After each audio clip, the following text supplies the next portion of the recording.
ठीक है, फिर आज अपना टॉपिक हम लोग करेंगे वो है ऑस्मोसिस एंड ऑस्मोटिक प्रेशर। ठीक है ना। तो ऑस्मोसिस बड़ा सिंपल सा टॉपिक है। इसमें हम लोग क्या करते हैं ना, एक प्योर सॉल्वेंट लेते हैं, एक सॉल्यूशन लेते हैं, एक सेमी परमिएबल मेम्ब्रेन लेते हैं। आपको फोटो दिखा देता हूँ, इस तरफ है आपका, ये देखो, इसी एग्जांपल में आप समझ सकते हो। ये आपका क्या होगा, ये आपका सॉल्वेंट ले लो, ये आपका सॉल्यूशन ले लो, ठीक है ना। और ये वाला चीज जो है ये सेमी परमिएबल मेम्ब्रेन है। इतना इतना हो गया। फिर ऑस्मोसिस में होता क्या है ना, ऑस्मोसिस एक ऐसा फेनोमेनन है जिसमें कि जो यहाँ पे देखना, ओके सो जो ये सॉल्वेंट है, ज्यादा से ज्यादा ये सॉल्वेंट है, ठीक है ना, ये सॉल्वेंट है, ये सॉल्यूशन है। तो सॉल्वेंट में कॉन्सेंट्रेशन क्या होगा, यहाँ पे कॉन्सेंट्रेशन होगा हाई, यहाँ पे कॉन्सेंट्रेशन होगा लो। तो ऑस्मोसिस में क्या होगा ना, particles, solvent particles will move from low concentration to high concentration, low concentration to high concentration। कब तक मूव करेंगे, जब तक दोनों साइड्स का concentration, sorry for my handwriting, बहुत खराब है हैंडराइटिंग, सो दोनों साइड्स का concentration जब तक सेम ना हो जाए। वही चीज लिखा है कि between them the solvent particles pass through the membrane from the solvent side to the solution side till concentration is equal। वही सब चीज है। This phenomenon is called क्या, ऑस्मोसिस। इसी फेनोमेनन को हम लोग क्या बोलते हैं, इसी फेनोमेनन को हम लोग बोलते हैं ऑस्मोसिस। ठीक है। अभी यहाँ देखना, ये बात देखो, वही सब चीज उसमें वही लिखा है कि ये आपका सॉल्वेंट है, ये आपका सॉल्यूशन है, तो मूव कहां से कहां करेगा, सॉल्वेंट से सॉल्यूशन तक, that is from low concentration to high concentration. Clear. तो इसी फेनोमेनन को हम लोग बोलते हैं ऑस्मोसिस। फिर ऑस्मोसिस होते हैं दो टाइप के, एक होता है एक्सॉस्मोसिस, दूसरा होता है एंडोस्मोसिस। तो एक्सॉस्मोसिस में होता क्या है, एक्सॉस्मोसिस है, मैं आपको इसका एग्जांपल दे देता हूँ ऊपर में ही। ये कंटेनर सोच लो, इसमें ना एक किशमिश डाल देते हैं, यहाँ पर एक किशमिश है, ठीक है। उसके साथ हम इस यहाँ पे जो इसके अंदर सॉल्यूशन रहेगा, इसमें हम एक हाइपरटोनिक सॉल्यूशन डाल देंगे, ठीक है। इतना अपने को इतना चाहिए। फिर एक्सॉस्मोसिस में प्रोसेस में होता क्या है कि आउटवर्ड फ्लो ऑफ वाटर और solvent from a cell through semi permeable membrane. इसका मतलब क्या है कि हमने जो हाइपरटोनिक सॉल्यूशन लिया है ना, उससे ये जो इस सेल से ना पानी बाहर आएगा, पानी बाहर आना स्टार्ट करेगा, समझ रहे हो। अभी बाहर आना स्टार्ट करेगा मतलब हम एक चीज ये समझ पा रहे हैं कि अच्छा, मूवमेंट क्या हमने बताया था, मूवमेंट हमेशा रहता है low concentration to high concentration. कब तक, जब तक कॉन्सेंट्रेशन सेम ना हो जाए। तो अगर हम इस कंडीशन पे देखेंगे तो इसमें लो से भी हाई जा रहा है, कैसे, अभी ये जो किशमिश है, इस ऑब्वियसली इसका कॉन्सेंट्रेशन लो होगा। ये जो रेजिन्स है, आई हाँ, ये जो रेजिन्स है इसका कॉन्सेंट्रेशन कम होगा। व्हेयर एज अच्छा, ये हाइपोटोनिक सॉल्यूशन में हम लोग क्या लेते हैं ना, NaCl प्लस वाटर, तो इसका कॉन्सेंट्रेशन होगा हाई। तो ये तब तक बाहर निकलता रहेगा जब तक दोनों का कॉन्सेंट्रेशन इक्वल ना हो जाए। इतना क्लियर हो गया। और एक चीज है, ये बेसिक एग्जांपल है हाइपोटोनिक सॉल्यूशन का। हाइपोटोनिक सॉल्यूशन में क्या होता है, पानी या सॉल्वेंट बाहर आता है सेल के through, outward flow of water होता है उसमें। इतना क्लियर हो गया। फिर इसमें क्या होता है ना, श्रिंक, सारा ऑब्वियसली सारा पानी अगर निकल जाएगा किशमिश से तो वो सिकुड़ नहीं जाएगा, तो इसमें होता है श्रिंक। फिर अपने को क्या पता है, एंडोस्मोसिस, सेकंड में आता है एंडोस्मोसिस। सेकंड सेम केस लेते हैं, कंटेनर है, फिर से किशमिश है, पर इस तरफ इस बार हाइपरटोनिक की जगह हम लोग लेंगे हाइपोटोनिक, ठीक है ना। इस बार हम लोग लेंगे हाइपोटोनिक सॉल्यूशन। हाइपोटोनिक सॉल्यूशन का एग्जांपल मैं पहले लिख देता हूँ। हाइपोटोनिक सॉल्यूशन में हम लोग ले रहे हैं बस पानी और कुछ नहीं, बस पानी। तो एंडोस्मोसिस में क्या लिखा है, इनवर्ड फ्लो ऑफ वाटर और solvent from a cell through a semi permeable membrane. इसका मतलब क्या है कि पानी अंदर की तरफ फ्लो करना स्टार्ट करेगा। एग्जॉस्मोसिस में पानी बाहर की तरफ फ्लो करता है, इसमें पानी अंदर की तरफ फ्लो करेगा। मतलब अभी लो कॉन्सेंट्रेशन कहाँ है, लो कॉन्सेंट्रेशन है अभी आउटसाइड, वहां पे लो कॉन्सेंट्रेशन है, और यहाँ पे है आपका हाई कॉन्सेंट्रेशन। इतना क्लियर हो गया। फिर तो इससे क्या होगा ना, जैसे कि एग्जॉस्मोसिस में श्रिंक होता था, इसमें it will start to swell, इसमें स्वेलिंग स्टार्ट होता है, ठीक है। एग्जॉस्मोसिस में होता है श्रिंक, इसमें होता है स्वेल। स्वेल क्यों होता है, क्योंकि पानी अंदर की तरफ जाता है और उसमें पानी बाहर की तरफ आता है। ओके, फिर अच्छा, मैं तब से बोल रहा हूँ semi permeable membrane, semi permeable membrane. Semi permeable membrane होता क्या है, यहाँ हम लोग देखते हैं। ये जो देख रहे हो ना, ये एक टाइप का मेम्ब्रेन होगा, ठीक है ना। तो इसमें इसका प्रॉपर्टी क्या है, इसका प्रॉपर्टी ये है कि ये ना बस स्मॉल पार्टिकल्स को पास करने देता है। जो स्मॉल पार्टिकल्स होते हैं ना, ये बस उनको पास कर देता है, लार्ज पार्टिकल्स को पास करने नहीं देता, ठीक है। Large particles are not allowed, only small particles को ही पास करने देगा ये, ठीक है। हाँ, तो इसके बाद अपना टॉपिक है क्या, ऑस्मोटिक प्रेशर, ठीक है।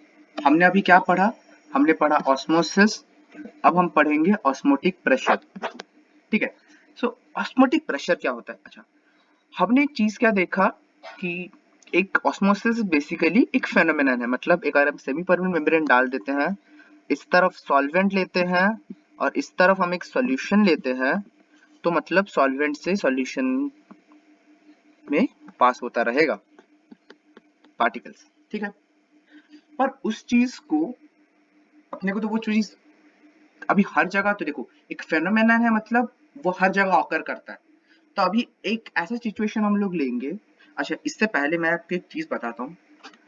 इस ऑस्मोसिस का एक एग्जाम्पल अगर हमको लेना है ना, ऑस्मोसिस का सबसे बेस्ट एग्जाम्पल है आपका, एक कंटेनर पे हम अगर हाथ रख देते हैं, ठीक है ना, ये अपना हाथ सोच लो, बहुत गंदा बना पर सोच लो अभी के लिए। ये कंटेनर है, इसमें पानी है बस, अपने हमने हाथ रख दिया बहुत टाइम के लिए उस कंटेनर पे, ठीक है ना। एक कंटेनर जिसमें पानी भरा हुआ है और हमने उसमें अपना हाथ रख दिया। तो ये जो एंडोस्मोसिस होगा, या ओके, इससे पहले एक आपको एक चीज पहले बता देता हूँ। तो ये एक ऑस्मोसिस का एग्जाम्पल है, ठीक है। तो यहाँ पे होगा क्या, ऑब्वियस ही बात है, आप लोग को पता चल गया होगा एंडोस्मोसिस क्यों।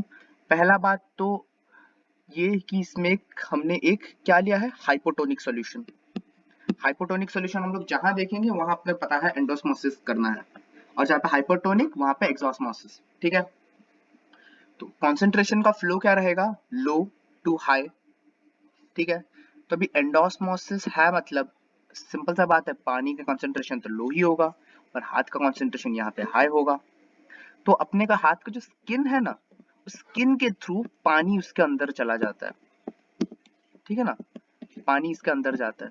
तो अपना हाथ क्या बन जाता है, प्रून, PRUNE, प्रून, ठीक है। तो ये बस एक एग्जाम्पल था। आप उस पे रेजिन का एग्जाम्पल भी ले सकते हैं, resin is a good example जो दोनों पे सेटअप करता है। ये हाथ का एग्जाम्पल आप ले सकते हैं। तो these are the examples of osmosis. और ऑस्मोसिस, और एक एग्जाम्पल मुझे भी याद है, ऑस्मोसिस यहाँ पे भी यूज होता है, मतलब यूज मतलब लाइक प्ले करता है सीड जर्मिनेशन पे। सीड जर्मिनेशन का जो प्रोसेस होता है ना, वहां पर भी ऑस्मोसिस का रोल है, ठीक है। तो अभी आता है ऑस्मोटिक प्रेशर पे। तो हमने क्या पढ़ा कि ऑस्मोसिस का फेनोमेनन कैसे होता है। अभी अगर हम लोग को उस फेनोमेनन को रोकना है, we have to stop that phenomenon, ठीक है। अभी स्टॉप कैसे करेंगे, कुछ तो जुगाड़ लगाना पड़ेगा। तो ये फिगर देखते हैं फिर, ठीक है ना। ये देखो, ये फिगर पे प्रॉपर्ली दिखाया गया है। ये क्या है, सॉल्यूशन, इस तरफ क्या है, सॉल्वेंट। तो अभी सॉल्वेंट मूव करेगा किस तरफ से, सॉल्वेंट मूव करेगा सॉल्यूशन की तरफ, ठीक है ना। सॉल्वेंट मूव करेगा सॉल्यूशन की तरफ, क्योंकि यहाँ पर कॉन्सेंट्रेशन है क्या, लो, और यहाँ पे कॉन्सेंट्रेशन है हाई। तो अभी दोनों साइड पे पी एटॉमिक प्रेशर और पी एटॉमिक प्रेशर का प्रेशर लग रहा है। अभी अपने को अगर किसी साइड, अगर इस तरफ से इस तरफ कुछ फ्लो कर रहा है और अपने को दोनों, इससे बढ़िया, ये एक ऑब्जेक्ट है, आप इस तरफ से कुछ प्रेशर लगा रहे हो, इस तरफ से कुछ प्रेशर लगा रहे हो, ठीक है ना। ये ऑब्जेक्ट का, अगर इस तरफ से मैं F1 प्रेशर लगा रहा हूँ और इस तरफ से मैं F2 प्रेशर लगा रहा हूँ, और मुझे पता है कि F1 is greater than F2, तो इसका मतलब क्या है, ऑब्जेक्ट इस डायरेक्शन में जाएगा, F2 के डायरेक्शन पे। बट अगर मैं कर देता हूं किसी भी तरह से F1 is equals to F2, ठीक है ना, मतलब मैं अगर F2 पे कुछ ऐसा प्रेशर ऐड कर देता हूं, अगर F2 पे मैं कुछ ऐसा प्रेशर ऐड कर देता हूं जो F1 के इक्वल बनता है, तो फिर F1 और F2 दोनों का प्रेशर सेम बन जाएगा। मतलब अगर मैं कुछ डेल्टा डेल्टा पी लेते हैं उसको, डेल्टा पी, ठीक है ना, स्मॉल प्रेशर अगर मैं ऐड कर देता हूँ F2 की तरफ, तो दोनों का प्रेशर क्या हो जाएगा, दोनों का प्रेशर सेम बन जाएगा। अपने को अगर मैं फोर्स प्रेशर में, फोर्स अगर मैं लेता हूँ, दोनों का फोर्स सेम बन जाएगा। अगर दोनों का फोर्स सेम बन जाता है तो ये ऑब्जेक्ट मूव नहीं करेगा, कोई मूवमेंट नहीं होगा। वही सेम प्रिंसिपल को हम लोग यूज करते हैं ऑस्मोसिस में। ऑस्मोसिस में हम लोग करते क्या है कि आपने एक कंटेनर ले लिया, जैसे कि आपने यहाँ देखा कंटेनर ले लिया, एक तरफ सॉल्यूशन है एक तरफ सॉल्वेंट है, तो पार्टिकल्स मूव करता है सॉल्वेंट से सॉल्यूशन की तरफ, मतलब लो से हाई की तरफ। ये सेम फेनोमेनन यहाँ भी होगा। इसको रोकने के लिए हम लोग क्या करेंगे ना, एक एक्स्ट्रा प्रेशर ऐड करेंगे, किस तरफ, सॉल्यूशन की तरफ, क्योंकि पार्टिकल्स मूव किस तरफ कर रहा है, पार्टिकल्स मूव कर रहा है इस तरफ, सॉल्वेंट से सॉल्यूशन की तरफ। बट अगर हमको उसको अपोज करना है, अगर पार्टिकल का मूवमेंट इस डायरेक्शन में हो रहा है, तो हम जो फोर्स लगाएंगे वो इसका ऑपोजिट डायरेक्शन में लगना चाहिए ना, नहीं तो कैसे वो रोकेगा। तो वही सेम फेनोमेनन हम लोग यहाँ यूज करते हैं। हम लोग क्या यूज करेंगे, ये पाई, पाई, ठीक है। ये पाई होगा आपका क्या, ऑस्मोटिक प्रेशर। तो यहाँ पे क्या लिखा है, the osmotic pressure of a solution is the excess pressure that must be applied to the solution to prevent osmosis, that is to stop the passage of solvent molecules through semi-permeable membrane into the solution। जो चीज मैंने आपको बोला, तो अगर हम इस तरफ प्रेशर लगा देंगे तो दोनों तरफ का प्रेशर सेम हो जाएगा। अगर दोनों तरफ का प्रेशर सेम हो जाता है तो वो सॉल्वेंट से सॉल्यूशन की तरफ नहीं आ पाएगा। बस इतना सा था ऑस्मोटिक प्रेशर का चीज।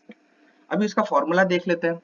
तो अपने को क्या पता है, देखो ऑस्मोटिक प्रेशर जो पाई है ना, ये pi is directly proportional to किससे, कॉन्सेंट्रेशन और टेम्परेचर, C और T, ठीक है भैया। तो अगर हम लोग प्रोपोर्शनलिटी साइन हटाते हैं तो ये कांस्टेंट मल्टीप्लाई करेंगे, तो इस केस में कांस्टेंट होगा R, ठीक है ना। R क्या होगा आपका, R इज, लिख देता हूँ यहाँ पे, R आपका होगा गैस कांस्टेंट, ठीक है, R आपका होगा गैस कांस्टेंट। बस हो गया आपका काम, आपको पाई भी मिल गया, आपको R भी मिल गया। उसके साथ एक और चीज हम यहाँ देखेंगे कि जो पाई है वो CRT तो होगा, उसके साथ हमने एक चीज पढ़ा था, वेंटॉफ फैक्टर, क्योंकि as it comes under colligative property, तो हम लोग यहाँ पे इसको, इस फॉर्मूले को ये भी लिख सकते हैं, pi equals to IRCT, IRCT। यहाँ पे लिख देता हूँ आपको, यहाँ पे बस एक एक्स्ट्रा आप इसको लिख सकते हैं, I then R then C then T। तो ये I क्या है, I आपका है वेंटॉफ फैक्टर। क्लियर हो गया अपना पार्ट। फिर अपने को ना मोलर मास कैलकुलेट करना है किससे? ऑस्मोटिक प्रेशर से। ठीक है, या वो भी देखते हैं। तो पाई इक्वल्स टू CRT। ठीक है, ये तो पता चल गया। भाई C अपने को क्या पता है? C है क्या? C है concentration of molarity. Molarity, okay, molarity का फॉर्मूला क्या था? मोलैरिटी का फॉर्मूला है given mass by molecular mass multiplied by volume, ठीक है, इनटू R12 इनटू R और फिर T। मैं थोड़ा सा अच्छे से लिख देता हूँ यहाँ पे नीचे में, WB by MB into volume into R into T। बस बढ़िया है। ठीक है, फिर एक चीज आप नोटिस करो, ये डेंसिटी का फॉर्मूला नहीं दिख रहा है? Density equals to mass by volume. हाँ, दिख तो रहा है। तो अगर हम इसको लिख सकते हैं D R T by M B, और यहाँ पे हम लोग लिख सकते हैं क्या? पाई। हाँ, ये हो सकता है। तो बस अभी सिंपल बन गया काम। अभी हम लोग क्या कर सकते हैं, ये एम बी को हम लोग लाएंगे इस तरफ, फिर D R T by pi कर देंगे, या फिर हम लोग ये डायरेक्ट लेफ्ट देख लो, ये फॉर्मूला है pi equals to D R T by M B, या फिर M B equals to D R T pi. तो इस वे में हम लोग मोलर मास भी कैलकुलेट कर सकते हैं, किससे? पाई से। तो बस इतना सा था टॉपिक।